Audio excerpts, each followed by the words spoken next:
Juge chapitre 19. Outrage fait à la femme d'un Lévite dans Gibéa, ville de Benjamin. Dans ce temps où il n'y avait point de roi en Israël, un Lévite qui séjournait à l'extrémité de la montagne d'Éphraïm prit pour sa concubine une femme de Bethléem de Juda. Sa concubine lui fit infidélité et elle le quitta pour aller dans la maison de son père à Bethléem de Juda où elle resta l'espace de 4 mois. Son mari se leva et alla vers elle pour parler à son cœur et la ramener. Il avait avec lui son serviteur et 2 ânes.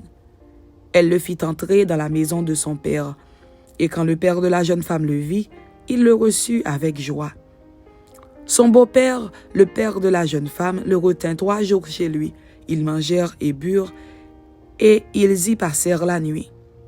Le 4e jour, ils se levèrent de bon matin, et le Lévite se disposait à partir. Mais le père de la jeune femme dit à son gendre, « Prends un morceau de pain pour fortifier ton cœur. Vous partirez ensuite. » Et ils s'assirent, et ils mangèrent et burent eux 2 ensemble. Puis le père de la jeune femme dit au mari, « Décide-toi donc à passer la nuit, et que ton cœur se réjouisse. » Le mari se levait pour s'en aller, mais sur les instances de son beau-père, il passa encore la nuit. Le 5e jour, il se leva de bon matin pour partir. Alors le père de la jeune femme dit, « Fortifie ton cœur, je te prie, et restez jusqu'au déclin du jour. » Et ils mangèrent eux 2. Le mari se levait pour s'en aller avec sa concubine et son serviteur. Mais son beau-père, le père de la jeune femme, lui dit, « Voici, le jour baisse, il se fait tard. Passez donc la nuit. Voici, le jour est sur son déclin. Passe ici la nuit et que ton cœur se réjouisse.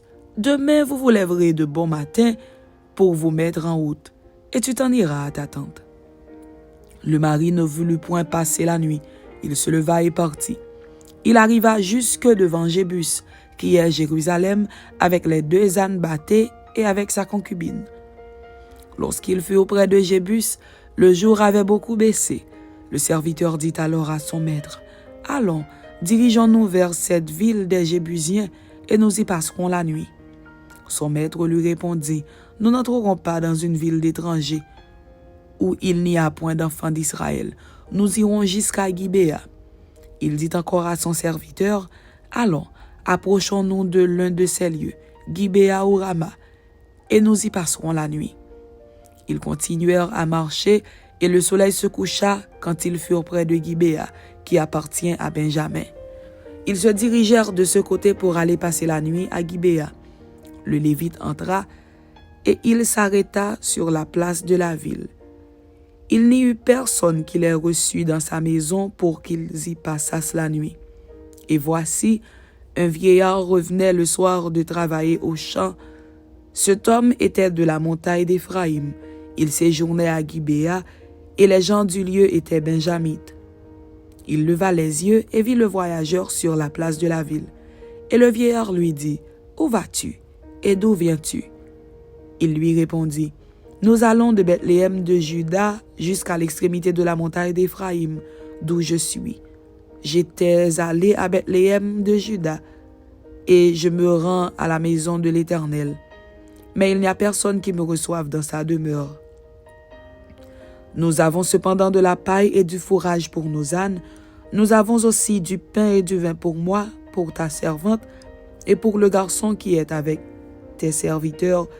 Il ne nous manque rien. » Le vieillard dit, « Que la paix soit avec toi.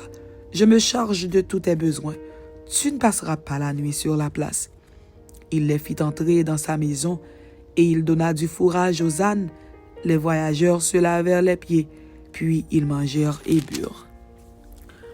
Pendant qu'ils étaient à se réjouir, voici, les hommes de la ville, gens pervers, entourèrent la maison, frappèrent à la porte, et dirent au vieillard, maître de la maison, « Fais sortir l'homme qui est entré chez toi, pour que nous le connaissions. » Le maître de la maison, se présentant à eux, leur dit, « Non, mes frères, ne faites pas le mal, je vous prie, puisque cet homme est entré dans ma maison, ne commettez pas cette infamie.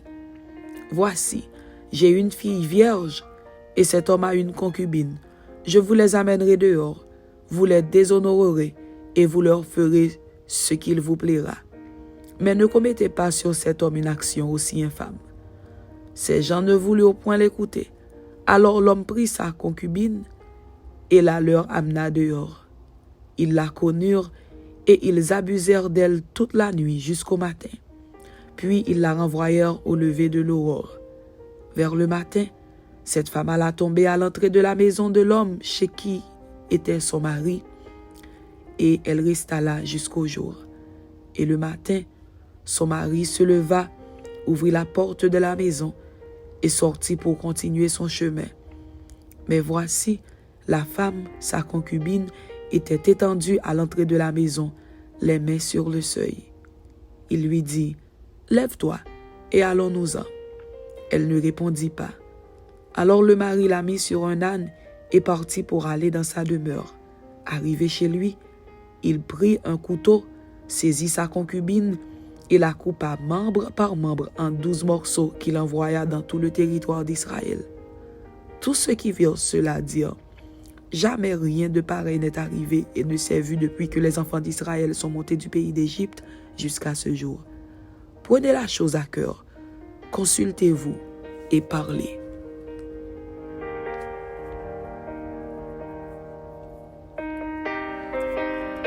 Juge chapitre 20. La tribu de Benjamin presque détruite par une guerre civile. Tous les enfants d'Israël sortirent depuis Dan jusqu'à Beersheba et au pays de Galaad, et l'assemblée se réunit comme un seul homme devant l'Éternel à Mitzpa. Les chefs de tout le peuple, toutes les tribus d'Israël se présentèrent dans l'assemblée du peuple de Dieu, 400 000 hommes de pied tirant l'épée. Et les fils de Benjamin apprirent que les enfants d'Israël étaient montés à Mitzpa.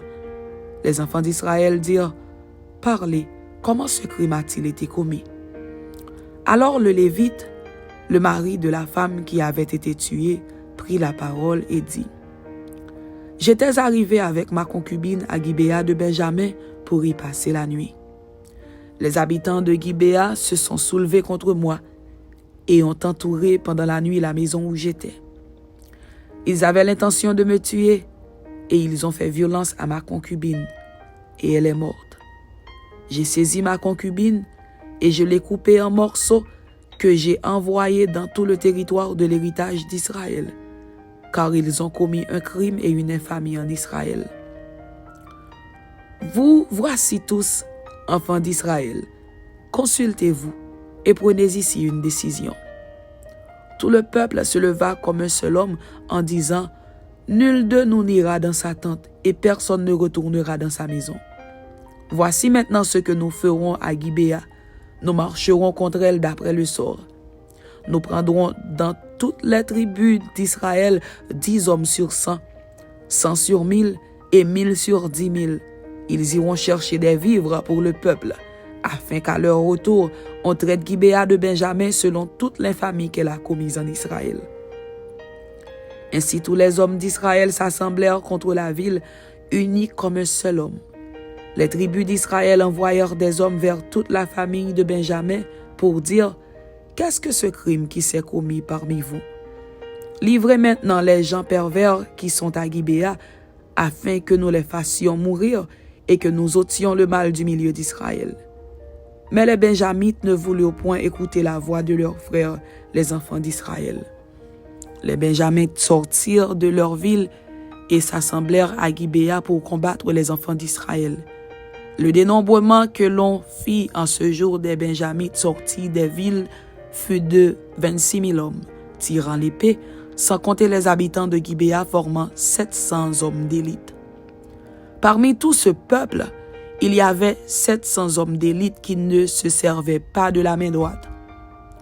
Tout cela pouvait, en lançant une pierre avec la fronde, viser un cheveu sans le manquer. On fit aussi le dénombrement des hommes d'Israël non compris, ceux de Benjamin, et l'on en trouva 400 000 tirant l'épée, tous gens de guerre. Et les enfants d'Israël se levèrent, montèrent à Béthel et consultèrent Dieu en disant, « Qui de nous montera le premier pour combattre les fils de Benjamin? » L'Éternel répondit, « Juda montera le premier. Dès le matin, les enfants d'Israël se mirent en marche, et ils campèrent près de Gibéa. Et les hommes d'Israël s'avancèrent pour combattre ceux de Benjamin, et ils se rangèrent en bataille contre eux devant Gibéa. Les fils de Benjamin sortirent de Gibéa, et ils étendirent sur le sol ce jour-là 22 000 hommes d'Israël. Le peuple, les hommes d'Israël reprirent courage, et ils se rangèrent de nouveau en bataille dans le lieu où ils s'étaient placés le premier jour. Et les enfants d'Israël montèrent, et ils pleurèrent devant l'Éternel jusqu'au soir. Ils consultèrent l'Éternel en disant, « Dois-je m'avancer encore pour combattre les fils de Benjamin, mon frère ?»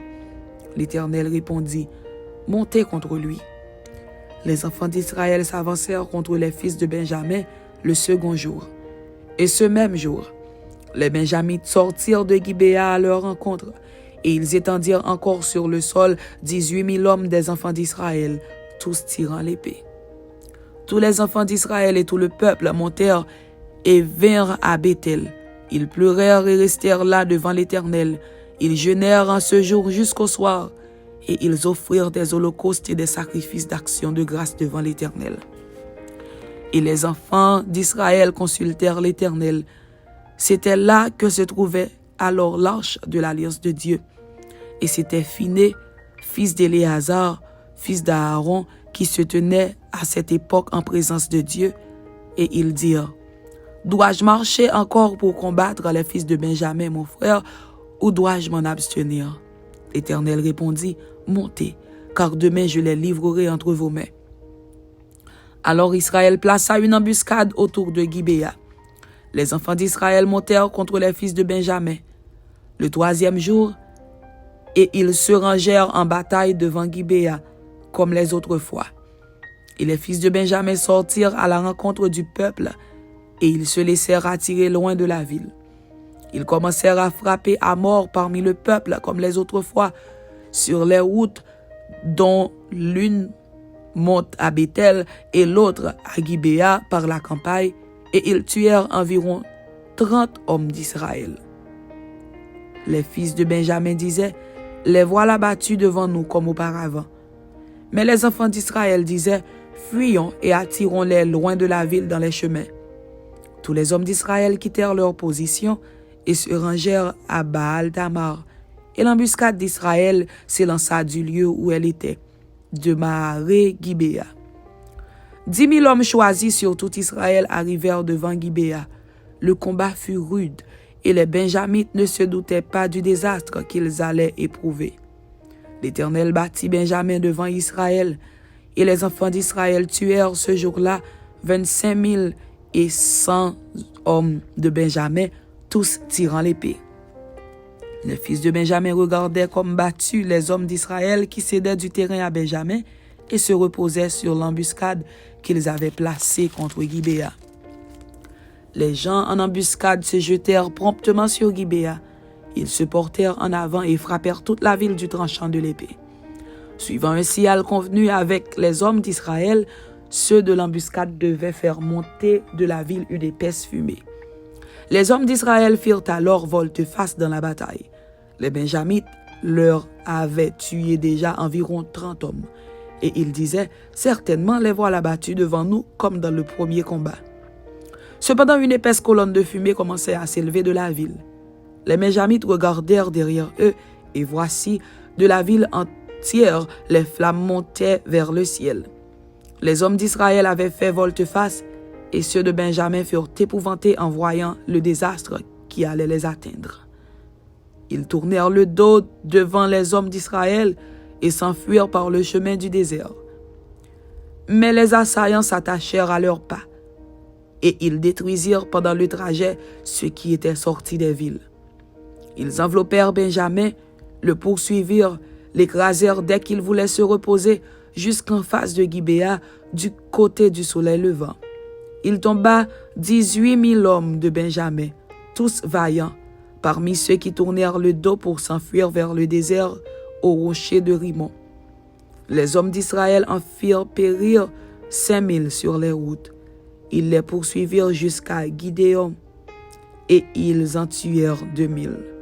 Le nombre total des Benjamites qui périrent ce jour-là fut de 25 000 hommes tirant l'épée, tous vaillants. 600 hommes qui avaient tourné le dos et qui s'étaient enfuis vers le désert au rocher de Rimon demeurèrent là pendant 4 mois. Les hommes d'Israël revinrent vers les fils de Benjamin et ils les frappèrent du tranchant de l'épée, depuis les hommes des villes jusqu'au bétail, et tout ce que l'on trouva. Ils mirent aussi le feu à toutes les villes qui existaient. Amen. C'était Juges chapitre 19 et Juges chapitre 20. Que Dieu vous bénisse. Amen.